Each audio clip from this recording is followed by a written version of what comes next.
What's going on, guys? Justin Fuller, Director of Digital Sales, and today I just want to take a quick second to show you how to add and remove users on the desktop dashboard. So this way, as time goes and you hire and people leave at your store, you'll be able to make sure you keep it nice and clean and tidy so that you don't have to worry about anything weird.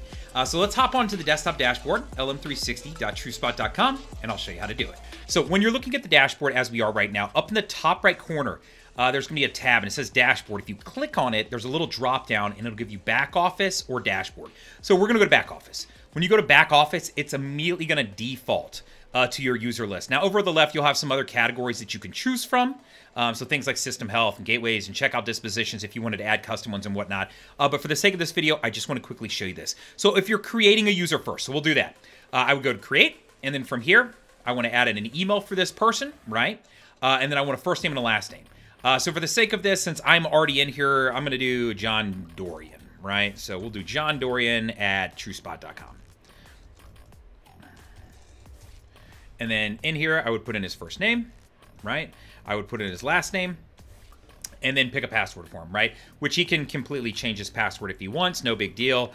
So for the sake of this, I'm just going to get Scrubs, #1. Right, and then it's going to ask me to reconfirm that. So Scrubs, #1. Right, once I've got all that set up, great. Now I hit save. I'm not going to save that. And then I will see John populate right here, right? So now I've got John. Now from here, I can come over here and down below, you're going to see all these different, now if he's just a standard employee, this is where you can select permissions. I don't need to click on anything. So understand that if this is a new employee and they're just going to be an average worker who needs to run searches, you don't need to click on any of this stuff. However, if they're a sales manager or someone who's going to be an admin, all right, well then maybe I want to add the admin access, right? Admins are going to be able to add and remove users. So understand if you hop on here and you're not seeing this page available to add or remove a user, it's because you're not a system admin.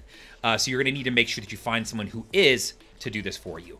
Enable user and create logins like we just discussed, pair tags with vehicles, right? So this is going to be like whoever is handling that part of your process. So as we walk through here, restricted access for photographers. I will say, if you select this one, it is going to limit drastically what you can see on the dashboard. So be very careful with this specific permission if you're using it. Most of the time, I'd say, hey, just leave this one alone. The rest of these are going to apply accordingly. Like, so for Recon users, if you're using the Recon software, this may be applying. Missing vehicle alerts. So if you want this person to receive emails each morning at 7 or 8 a.m., just letting you know, hey, this is the list of vehicles that shows up on the missing vehicles alert.